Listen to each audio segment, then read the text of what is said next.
Healing Your Families. I'm Emmylou Penrod, your family relationship coach.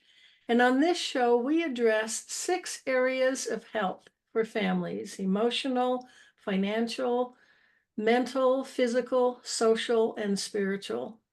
And this month, we've been focusing on spiritual well-being for families. And I have the honor to have as my guest Arehn McCarty, and she is a new thought minister and spiritual life coach. Arehn, welcome. Thanks, Emmylou. I'm always happy to be here. It's been it was fun the last time I got to be on your show too. Yes, we've been talking for actually a couple of years. Yeah. I've been impressed with your insights on spiritual well-being for families. Thanks. Yeah, I teach people how to co-create with the divine, lives that we really know we are meant to be doing. Sometimes we block ourselves with fear and doubt, and how could I do this thing? And we stifle that inner voice. But I help people to rediscover it and help manifest it in the world, which is I love doing with people.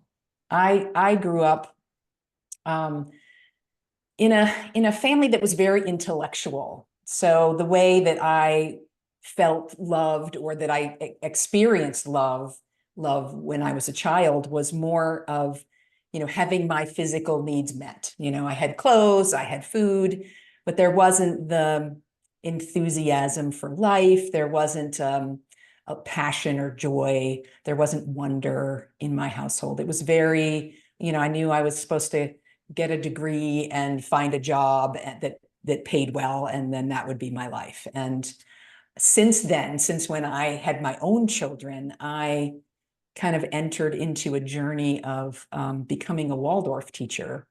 And one of the things that changed in me was this sense of wonder, really bringing, it's very artistic based. So we do a lot with art, and I didn't know that I could be an artist. And I have, these hand-drawn mandalas on my wall, and over, oh, you can't see it, there's a clay head that I made. I mean, I had no idea that was in me. But since then, I really have discovered that it's in everyone, being an artist. And it doesn't have to be, what we think of as art. It can be, aspects of our lives, but living in a way that's observant of our surroundings, really noticing the shadow, the light, the feelings of things, and parenting in that way, where we spent time in wonder. And being in nature is a big part of what I do. My husband and I moved to our dream home 2 years ago, and we have 13 acres of old growth forest up here in Oregon. And just spending time with those ancient trees, really brings that centering and coming from a place of wonder, like what can you show me? And being, in the Christian tradition, Jesus says that to be, in order to enter the kingdom of heaven, we have to be like a child. And that is that sense of wonder. To experience the divine in our lives, we have to be open. We spend a lot of our time with beliefs, and we project them on the world. So when I go when I meet a new person, when I go to a new place, or even when I look at my husband, who I've been married to for 31 years, I have an image that I think I'm seeing, and I'm sort of projecting that. It's kind of how you can, you look in the mirror every day to get your hair done or whatever, but then all of a sudden one day you look in the mirror and you're like, oh, wow, that I look so different than what I was thinking. So everywhere we go, we kind of put like an expectation on things. And what wonder does is it's inviting. We're not projecting our own beliefs. We're like, what can you show me? What are you going to show me? And I think that, growing up, having that history for myself with my childhood, I and this society that's right now, we're so into our cell phones, we're not really present. I was in Costco the other day, and there was a woman in front of me in line, and she had a 2-year-old sitting in the cart, and he was kind of a little bit fussy, and the mother was on her phone scrolling, and then she was just kind of absently patting the child on his back and just continually scrolling. And what is that message the child is getting? That the attention, that the phone is more important than the child. And being in the hand that's patting the child, really having your attention with those children. So it's not just about, being in a physical room with them, but really giving them your presence, your attention, but consciously. One of the things that we spend a lot of time with in our lives is not the present moment. So we either have fear of the future, or we have, anxiety or guilt about the past. And God only exists in the present moment. But fear and guilt cannot be in the present moment. And it was when I discovered this, I was kind of blown away. I was like, wow. I really had to feel it out a little bit. Like, really? Is that really true? But if you think about it, when you're afraid of something, it has to be the future. Excuse me, the future. It can't be in the present moment. You're worried that something might happen, but if you're in the present moment and you're experiencing the thing you're fearing, it's a different feeling. It's not fear. That's a good point. That is, you're fearing what might happen. Right. And in the And present, then, you're yeah, go dealing ahead. with it. Yeah. Yeah. So the present, when we're in the present moment, when we, especially as parents, when we can separate ourselves from all of the, the fear of what all the things, I mean, our society, we're so busy with things, that there's a lot. And as a parent, of course, there is a lot of things we're worried about. And there's a lot of things that we can feel bad about, that we can regret, that are in the past. And that love that God surrounds us in, I mean, I like to think of it as sort of the same love that we have for our very young children.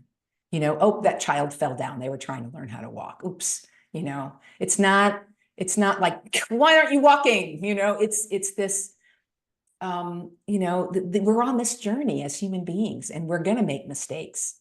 And so to be willing to let that go and learn from it, say, okay, I'm not going to do that again. And what can I do next time to be different? But to be able to let that go and not let it, not lose the time that we have right now because we're thinking about what happened before. So being in that present moment, is so nurturing for families to be. And I think, being in nature can really help bring that out, that we, as we're exploring nature, whether that's a park or whether it's your backyard, there's so many things that we can, the bird that is flying over, or how right now it's spring, and the leaves are coming out, and the tiny little leaves that start really small. Every day you go out and it's amazing what has happened. The flower bud is now an open flower the next day, and to really, with an open mind, explore and doing that with your children, not only can bond you, I think, as a family, but I think it really affects the child's perspective and the way that they move forward in the world.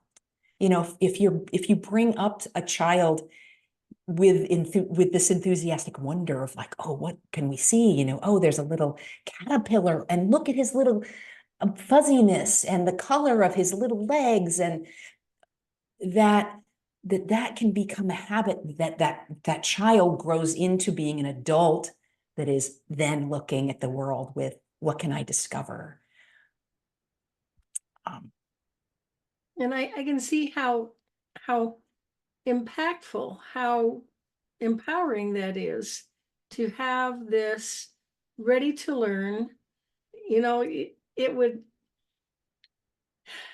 definitely drive out any apprehension. You know, anxiety is becoming so much greater in our young people. I'm a retired school teacher, and just in the past few years, Mhm. rates of depression, anxiety, feelings of loneliness and despair. Yeah. So, well, first of all, I love the idea of the being present. You know, Mhm. we talk about spending time with your children, but if you're each on your electronic device, or it's spent in anger and contention, as opposed to that you described, that feeling of being connected with them, of sharing your wonder and instilling that in them, Yeah. that curiosity. How can I contribute and make the world a better place? What can I Right. learn? Yeah. Yeah. Yeah. I think the loneliness, I think, does stem from the fact that people are not present with each other. Yeah, That even if you're in the same room, um, or on the same, Zoom call kind of thing, that a lot of times we're so distracted, we're in our own heads, even conversations, we're actually waiting for the other person to finish so we can talk, but we're not really listening to what the person is actually saying. I learned that um, so years ago, they interviewed, I think, 200,000 people from all over the world, all kinds of backgrounds, all kinds of ages, and just every different faction you could think of, about how they experienced love. And the number one way that people experienced love was being heard, was being listened to, active, like really listened to, not just, hearing the words, but really having a conversation where I'm fully present and I want to hear what you have to say. And um, having that feeling, I mean, when you think about times in your life where you've had somebody who's really been there listening to what you're saying, and not waiting to give back their wisdom or their argument or whatever. It's such a profound experience. it sounds like active listening. And Yes. that's when you feel the most validated. Yeah. When someone, like you said, is totally focused on you, their their verbal and nonverbal cues are all encouraging you to keep talking. They're asking questions to make sure they understand. And that is just so validating Yeah. and nourishing. That's powerful. Yeah. And we can give that to our children. I mean, I think, as a mom, I do remember when the kids were really small, that it can be kind of boring, to read the same book over and over again, or to do the same, because they really thrive on that repetition. But there's ways to find your own kind of entertainment in the thing. So you're reading the same. We just had my husband's cousin visiting, and they had a 2-year-old here, and they were reading the Dr. Seuss books to her. And I was really pleased with the way my husband's cousin was parenting. He would, sit there with the book and he would read it as is, but then he would point out things on the page. So, which made it more interesting for him, but it also engaged her as well. Like, oh, wow, that dog's scarf is red. And look at the car that's going down this way. And to just kind of, it's that wonder, that space of, engaging with the world and what can it show you. And I think that even the things that could be perceived as boring or repetitive, or as a parent, not stimulating intellectually, for sure, but so important for the child's development and for the child's sense of security and safety and belonging and importance in the world, that they feel they grow up being someone of value, that they're worth people's time, that they're worth people's attention. And I Oh, think it totally. really, yeah, it really solidifies someone growing, out into the world to be able to, I work with a lot of mostly women that are middle-aged, and they're moving forward in the next, like they're empty nesters, and they're what's next in their life. And self-esteem is the biggest hurdle that we have to overcome. And I think that as parents, developing the children to believe that they are of someone of value can really release so many years of work that they would have to do, if they're completely ignored as they're growing up. They don't have to struggle with the I'm not a person of value. Or the self-doubt, the I'm not good enough. Mm-hmm. If they can learn that, well, I think children are naturally confident. Yes. But to maintain it Mm-hmm. and to still feel as a teenager Right. that they have value, that they're worth listening to, Mm-hmm. that they Yeah. have ideas that can be contributed. Right. Right. And art, you talked about art, Yeah. that creativity that is so natural in children, but sometimes we beat it out of them. I mean, or it's just trained out of them or something. Right.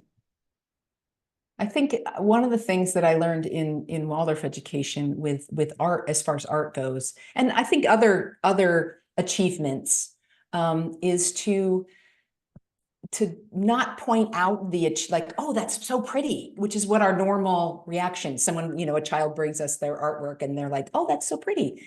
But instead, because then what happens is it sets up this thing like they don't really know why it's pretty. And can I reproduce another pretty one? Is the next one going to be pretty? And then there's sort of this building up of expectation in the child. But instead to kind of do what my cousin did with the Go Dog Go thing, in that pointing out things that you enjoy about the painting. So, oh, that cloud has such a puffiness to it, or the scarf, I can see that his scarf is blowing in the wind, or whatever, instead of it giving it a value of good or bad or beautiful, really pointing out things that you notice in it. And noticing the details is part of being present, isn't it? Yes. Yes.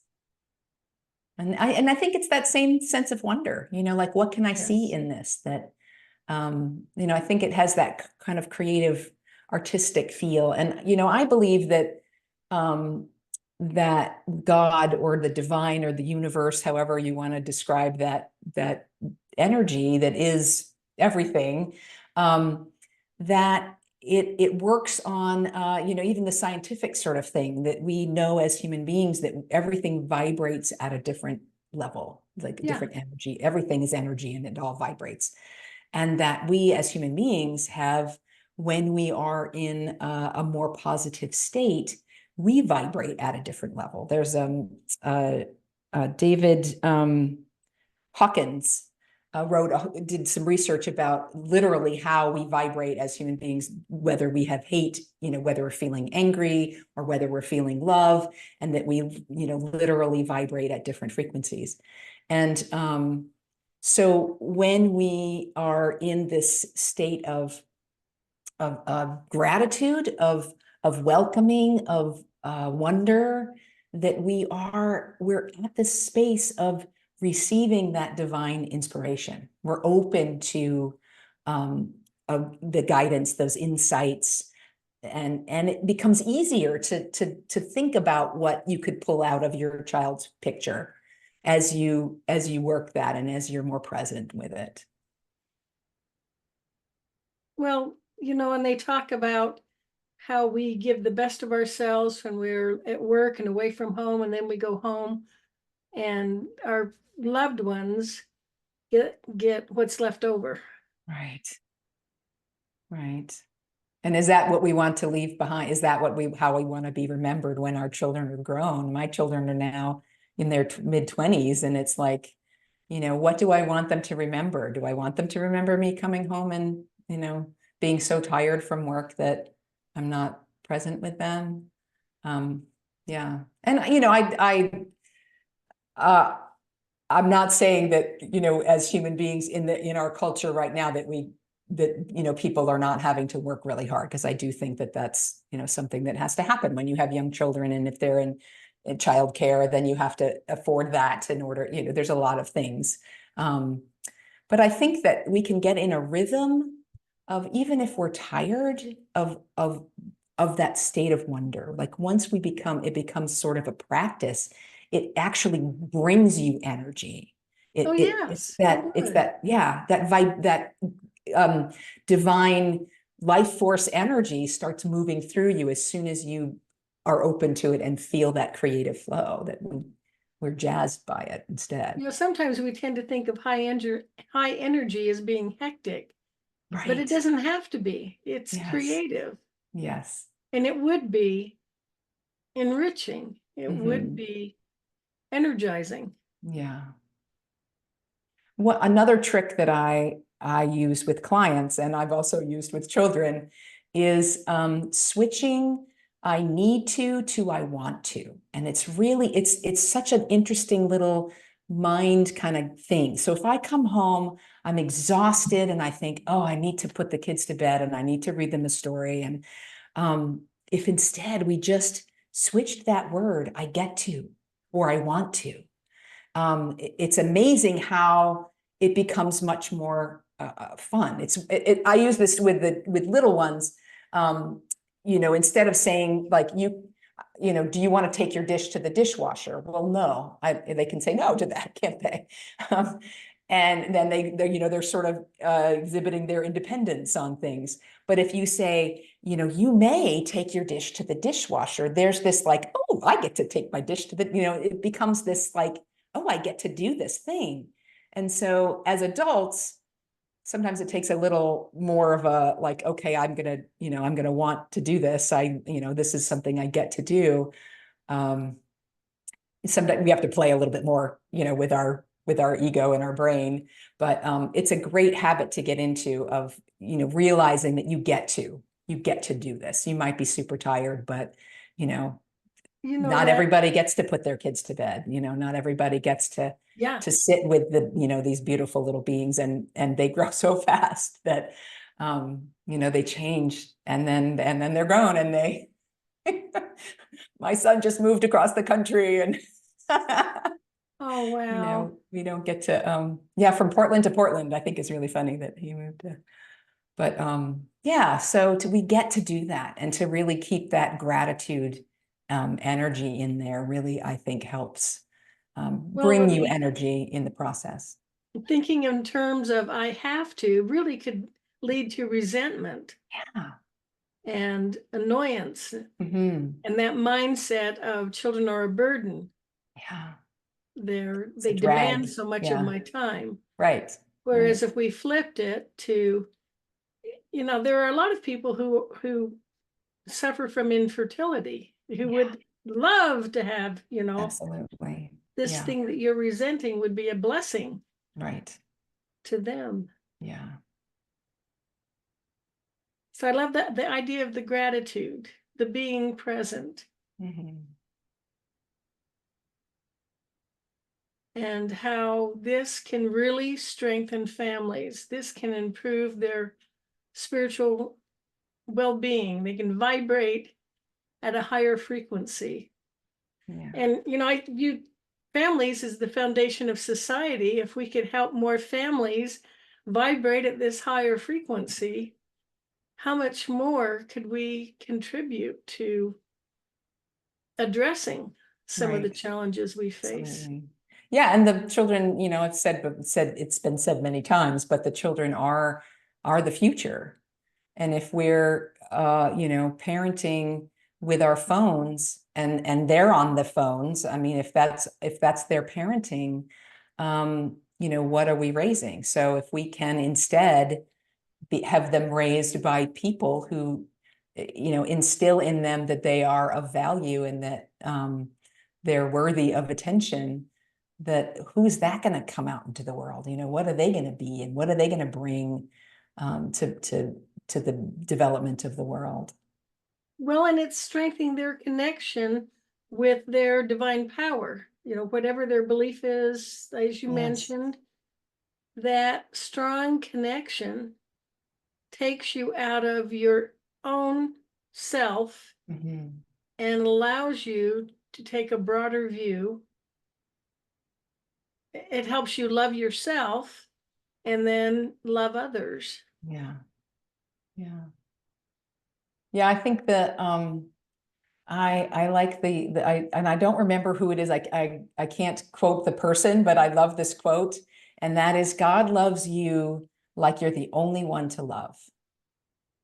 And I love that. that there's this love that, we think of love being exclusive, and but that the divine love is not, it's poured on to everyone equally, with just overflowing, and that we are the most important person in the world, and so are you. Yes. That's And if we have that understanding that all have equal worth, we can be secure in our connection. We can feel that love, but we also want to extend it to the rest of his children. Yes. I think that God, when I do this co-creation, manifestation of our dreams with clients, that we can do this. It works amazingly, but it has to work for the good of all. I can't co-create or manifest things with a sense of resentment or I'm going to get you back, like I'm going to prove it to you. That is not the creative energy that helps manifest with the divine. If instead I'm listening to what I really feel my inner calling to be, and I'm willing to step out in that, and I know that me becoming more is going to benefit everyone who comes in contact with me, because I'm living a bigger life. And so the co-creation has to lift everyone. It has to be something that is good for the world. It's not competitive. It's not competitive. Yeah. You just want to become the best you can be. Yeah. And help others become. Yes. That would just lift everyone. Yeah. And I just see how beneficial this would be. Yeah. In times when there is contention and strife, how we could bring this and help our children, raise children who can help contribute a much more positive, loving, higher vibration. Yeah. Oh, now I've heard some of the wonderful services you offer, the retreats, the coaching. Tell us about it, and make sure you let us know how people can contact you. Sure. Will you be attaching things, or should I just speak them out loud? Is that? Speak them out loud. Okay, I'll speak them out loud. Attach. Well, so every Tuesday I put up a new video on my YouTube channel, which is at Soul Print Journey. So if you go to YouTube and you just do at Soul Print Journey. So your soul print is your unique constellation. So all of your experiences, your talents, your interests, what makes you unique. Like there's never been anyone in the whole world just like you. And so that's your soul print. And so the journey, is what I would do with people. We're on this soul print journey. We're creating our soul print. So that's the name of my business. So my website is soulprintjourneys.com. And it's EYS. It's not an IE, it's a journey with an Y. I don't know. I think that's the way you spell it, but some people have been curious about that. So on my website, soulprintjourneys.com, there's a whole lot of freebies. There's a 4-part vision workshop where you can kind of, it takes less than 2 hours to kind of create a dream. A lot of times we spend more time planning a vacation than we do like what we're actually doing with our life. So it's a time to kind of visualize and feel out what it is that you would love for your life, whether that's health or whether that's companionship, or whether that's your job, your vocation, your time and money freedom, like whatever it is that's kind of calling, like I would really love more of that. So that workshop's there. And then there's also meditations. There's some other videos that are a little longer than my YouTube videos that are on there that can help with, moving people forward in the process. On my coaching page at the bottom, there's a free gift for those people who are interested in pursuing or interested in looking into coaching with me. It's a half an hour calibration call. So it's a one-to-one, we'll talk about what is your vision, and we'll kind of manipulate it a little bit so that it's really clear, and we can look at steps of coaching if that's something that someone's interested in. All right. And so probably the best way to contact you is through your website, it sounds Sure. like. Yeah. Yeah. And then I have a newsletter that goes out mostly weekly, with, an article that usually it's based on the YouTube channel, video. And then I'll write an article about it. Wonderful. Wonderful. So excellent, and helping individuals. Of course, anytime you become a better person, you become a better parent. Absolutely. Yeah. And do you work mainly with individuals? Do you ever work with families? I do have group. I haven't done families, because most of my work is more heady than I would necessarily think. Yeah. But I mean, So you children work can with certainly adults. think about, I think it's harder for them to think about, what they would love as not a physical thing, like, oh, I want this toy, I want this, but more of, I want to feel joy, I want to feel, enthusiasm. I mean, it's harder for children, I think, to kind of understand that, but a healed parent can yes, bless absolutely. their children's lives. It's such a big deal. Yeah, definitely. Yeah. I love it. Oh, Arehn, thank you. Arehn, thank you so much. My pleasure. Thank you for sharing this with us. And I love your thoughts on let's be present with our family members. Let's be curious. I think you can eliminate a lot of, there are those petty things that you argue about all the time. What if you took a curious, what are some other ways we could approach this? What could we do that makes everyone happy? Yeah. Just asking the question. Yeah. And I think when I'm going to jump back into when we're in that space of asking the divine that question, what can I do in this situation? How can we approach this differently? That if you're in that space, you can get an answer. Sometimes it's really subtle. I like to do that before I sleep. Like if I'm really, mulling over something that's really like, how can I solve this thing? And then I often, when I wake up, I have this like insight of like, oh, that thing over there, that could totally work this way. And so I invite you to pick up that little tool too. Oh, yes, I totally agree. I've used that myself. We need that divine help. Yeah. We got a bigger picture. They have a bigger, scope of what's possible. Absolutely. Absolutely. Well, thank you again for joining me. And for my audience, join me again next week at the same time. Until then, love yourself, love your families.